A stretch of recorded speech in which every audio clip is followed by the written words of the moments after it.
So we're back here today, and I expect you're wondering why we've got a bonfire when we're normally doing woodwork. But we're not actually doing woodwork tonight. There will be a little bit of woodwork involved, but we're going to make a garden trowel. And I don't know if you can see this, but we're going to start off with some 8mm bar, which is going to form the handle of the trowel.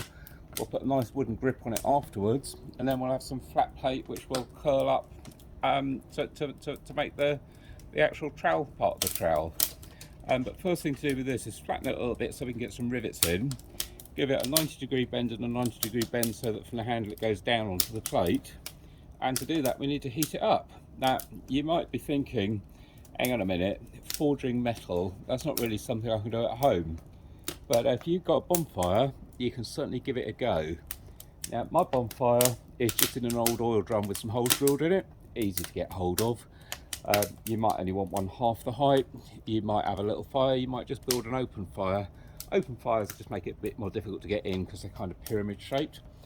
This gives me a nice easy angle where I can just pop my metal in to heat the end up, and once that's hot we'll be able to start forming it. And also, as a secondary bonus, if you have rabbits or cats, it keeps them warm and they love watching. Yeah. So what we want is the end of that to go to a nice cherry red.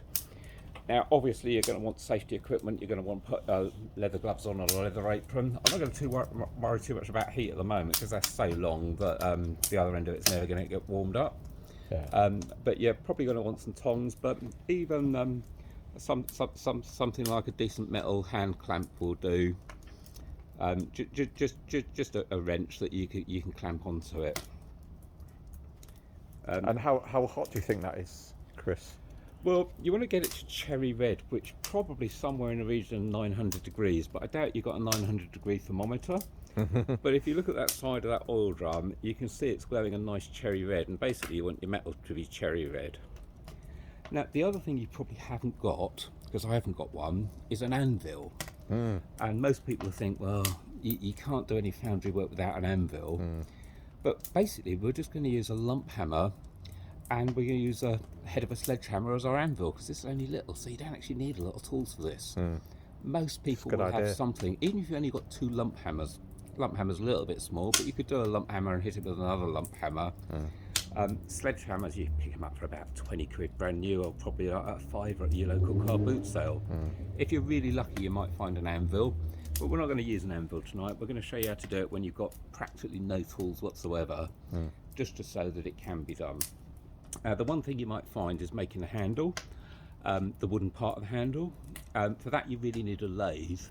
But if you've not got a lathe, you can pick handles up on sites like eBay or local hardware stores for diddly squat anyway. You pay like 5 or 10 quid for one, so you can still make the metal, and just buy a wooden handle if you haven't got a lathe. So that's no great shakes. As we go through this, we'll also show you some tricks on how to actually make the curved diggy part of the trowel, because we're going to make that out of flat plate. Sounds difficult, it's not really. We'll show you a dodgy way of how to bend it that's like no effort whatsoever. And all you need is a metal handsaw or a metal jigsaw with a metal blade in it. Great. So let's take a little look at that and see how we're doing.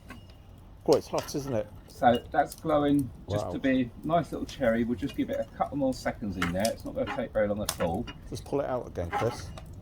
Oh wow, yeah, you can see. So I'd like it to be a little bit more cherry red than that. Yeah. I don't know how well you can see that on film, but you'll see it well enough when we pull it out. And we're obviously trying to make it so it's reasonably pliable. Yeah, it just sums it up. We're not going to try anything too adventurous. Is it steel, is it? That you've got? Yeah, it's just mild, steel. Easy enough to pick up from any metal merchant, So that's lots of hardware stores. That's the temporary anvil we're going to use. That's a good idea, that. Or pick it up on a marketplace like eBay, or Amazon probably sell it. Yeah. This sort of stuff you'll pick up all over. Now we're actually going to make 4 of these trowels, and we bought enough material, and it's cost about 15 quid for the metal and the rivets, and it'll cost about a £5 each for the handles for them. You're basically looking at no more than about 12.50 in materials. which you might think I can just go and buy a trowel for £12.50, but I can guarantee when you see this finished, it's going to be massively stronger than a 15 quid trowel you buy down your local garden centre. Absolutely. And I want a trowel that's going to last for life, not one that in a couple of years' time I'm going to be digging the garden and then the handle's going to bend over and then I'll bend it back, but forever after, every time I dig it'll bend again. Yeah. So I reckon that is probably just about there. That is lovely. So beautiful cherry red. And all we're going to do is flatten the end a little bit just so we've got a bit more room for the rivets to go in.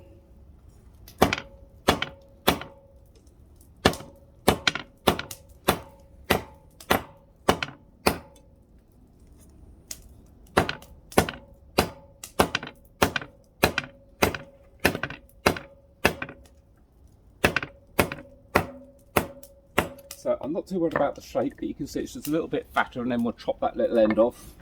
And we'll show you how to chop the end off. So then I'll put the first bend in. Doesn't need very much because it's only got to go over the end of the trowel.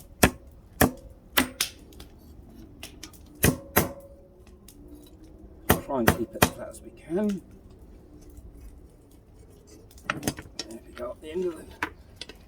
It's amazing how pliable it is, isn't it? How long's it been in the oil drum for? What, 5 minutes? Oh, not even that. So you can see now where it's been worked. It's getting a bit hammered, but you can now see the bottom of that sits flat. It probably wants a little bit more of a curve, but because it's got cold, we'll make our lives easy and warm it up again.